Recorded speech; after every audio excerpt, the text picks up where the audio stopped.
Many African kings have embraced the Bible and the Quran. In fact, the Olu of Ibadan with the Quran on his chest. Yes, I wonder if the day the king of Saudi Arabia would and say they should put Ifa something with him to be buried. And you say that kind of person is a Yoruba king. He'll be behaving anyhow. He say he's a Yoruba king. He's not a Yoruba king. He's an Arabic king. In old Africa, in the real Africa, is there anything like lawyer? Is there anything like accountant? Is there anything like doctor? No, all these things were socialized already. A 10-year-old child will name all the leaves, all the healing leaves in every forest for you, the attributes, except your sickness deep. Now you go meet Babalawo. I'll give you the little historical context of this fight between Kosoko, who was backed by the Portuguese, and Akintoye, his nephew, who was backed by the British.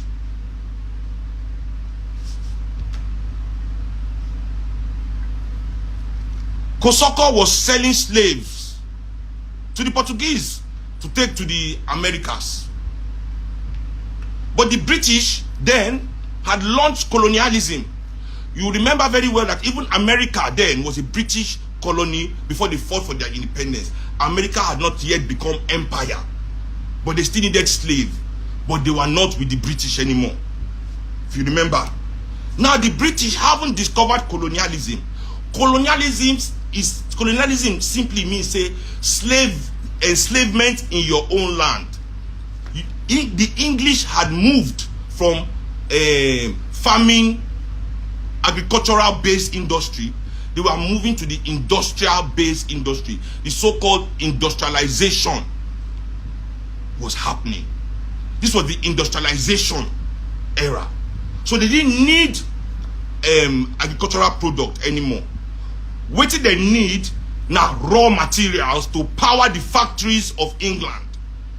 So the English all over the world did not want slavery because they needed people to work in their own land, to go and mine for the gold that is in Africa, that is not in England, to grow the rubber, the cocoa that they need to make chocolate, the rubber for tires, to mine for tin, columbite, all these raw materials that they needed us to work in our lands.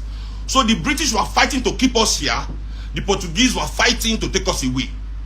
That is the clash between Kosoko and Akintoye. Fella say, Oba Kosoko de Lagos when Englishman arrive. Englishman and Akintoye they come drive Kosoko away.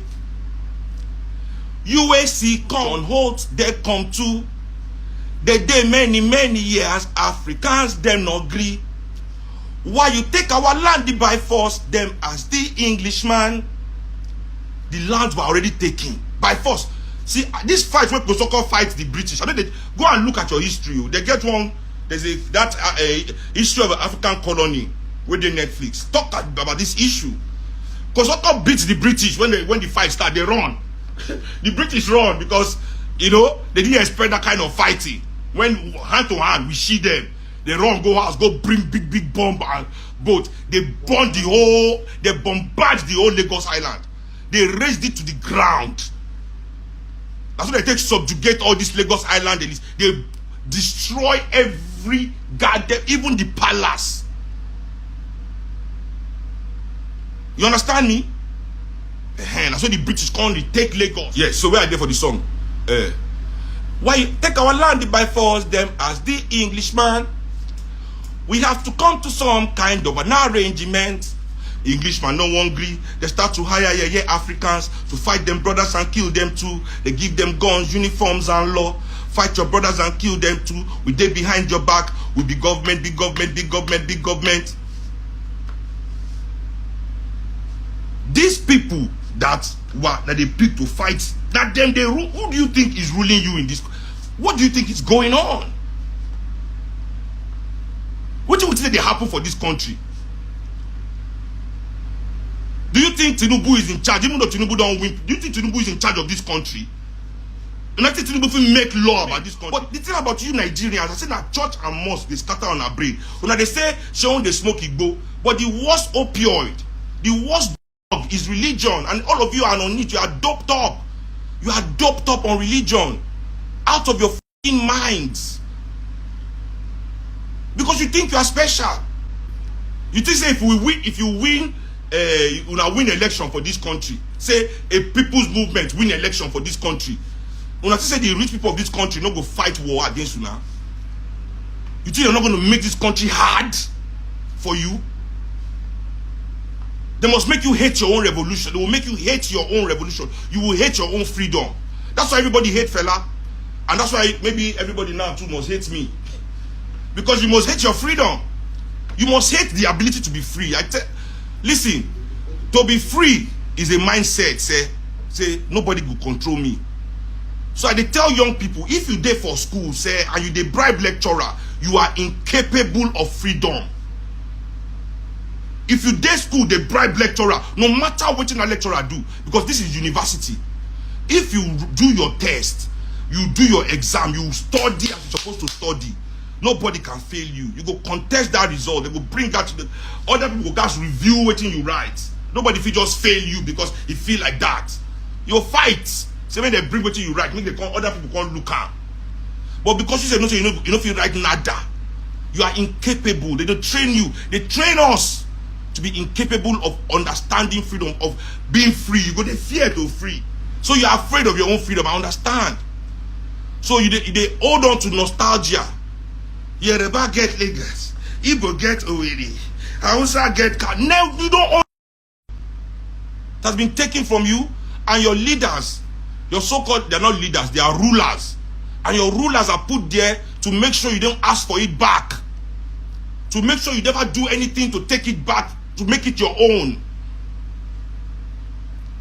Waiting be land. Land, the institution of land ownership in Africa. Waiting be land. Means say every African is entitled to a piece of Africa.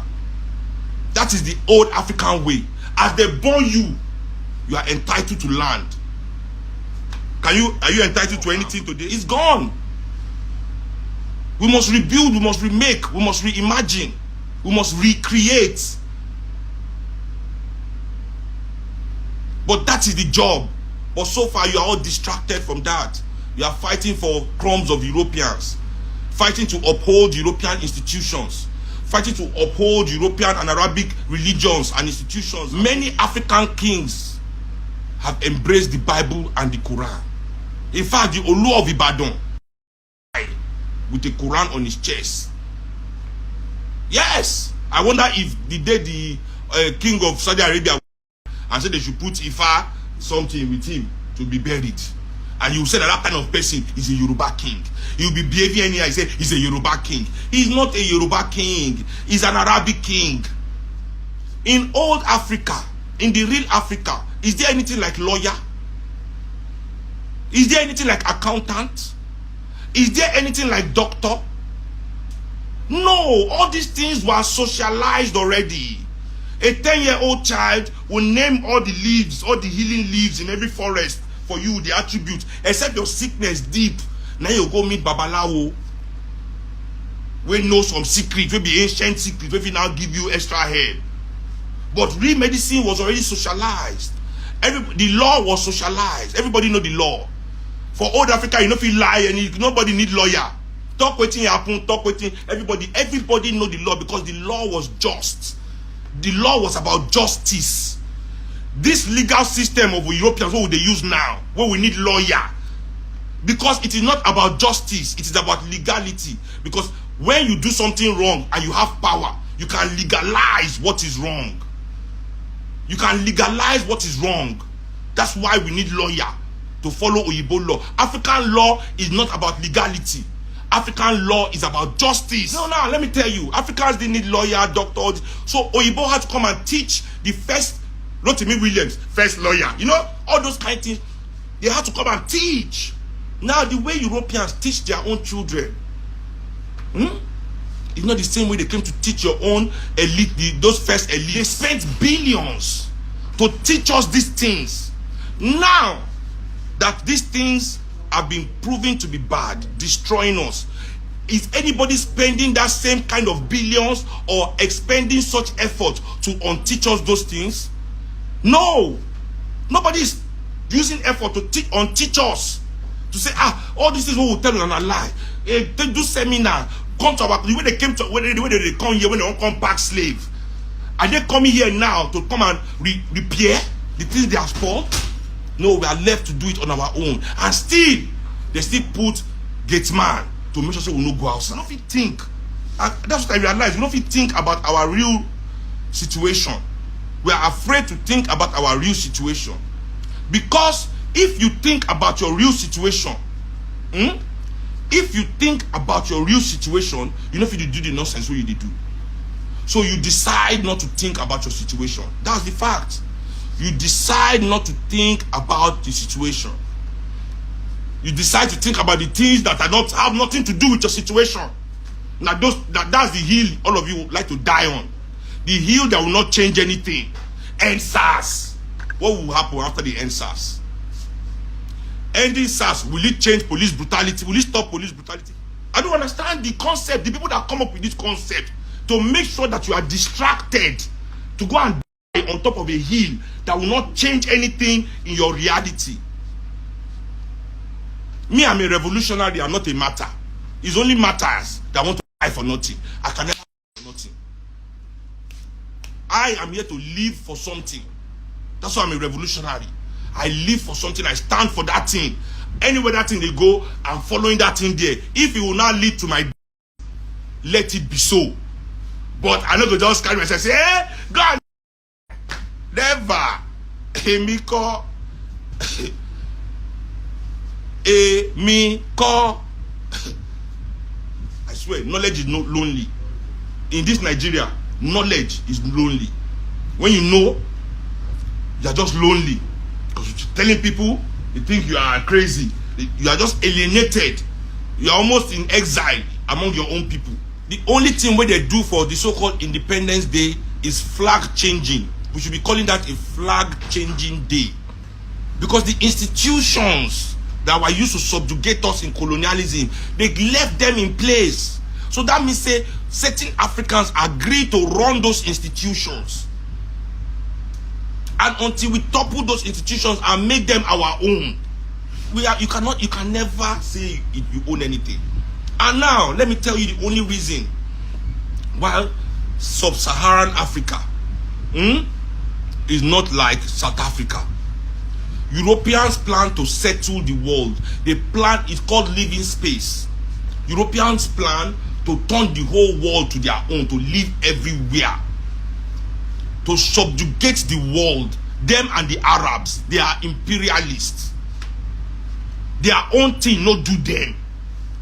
Whatever is their own is not enough until they take what is everybody's own in the name of anything. Before, it was in the name of civilizing Oyibo and Arabs. These people are savages, want to civilize them, want to teach them how to read. Then want to help them develop colonialism. Today is democracy. They are not democratic. Iraq, Libya, anywhere they don't have control, they have a doctrine that they believe everybody must believe in that doctrine. And for that doctrine's sake, they can come and take whatever is your own. Because the doctrine says so. That is the game they've been playing. Right? Europeans plan to settle in Nigeria, in Ghana, just the way they settled in South Africa. In the whole of Southern Africa. Not when I say South Africa, more than not to say I mean that country. I mean Southern Africa. Go Zimbabwe until Mugabe showed them Pepe Die.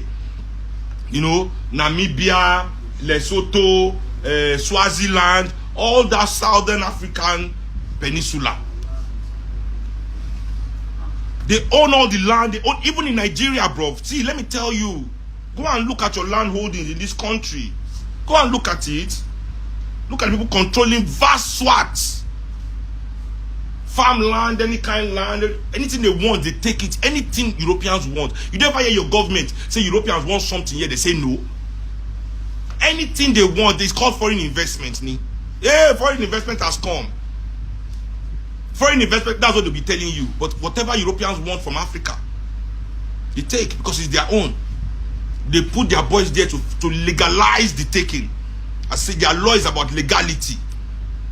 They want to legalize the taking. So they put their own boys there to sign saying that you agree, make the country come. Just the way your forefathers were signing X on piece of paper that they did not even understand what was written on it. Or you both tell them, say, oh, we want to just protect you so that when those our brothers come to, because they know that then they come thief people. So when we come to thief people, we will fight them for you. Protectorate. It's protectorate. We will protect you. Protectorate. Now protectorate turn to colonialism. It turn to ownership. So don't worry. Don't worry. Me, I will be telling you how it's going. When you are now 70 years old, like your father today, that your child now is suffering like you today, you'll be saying, she won't tell me that time. He's a prophet. Seun is a prophet. They are not waiting and plan. When you don't buy, like you say, Seun is a prophet. So now, these people could not live here for one reason only: malaria. Sub-Saharan Africa had something called malaria, brothers and sisters. It was decimating white people. It was eating them like flies. The Lagos Commission, the High Commission in Lagos, that the embassy, it was called the Iron Coffin. The old embassy waiting for that Lagos and another former, it was called the Iron Coffin. About 4 out of every 10 white people sent dead. 4 out of every 10.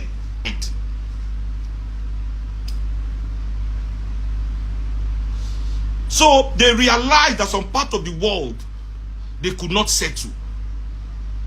They needed to leave and allow their local agents to run it. Basically like supervisors. So what you have here is a bunch of supervisors supervising the extraction of your wealth for foreign interests.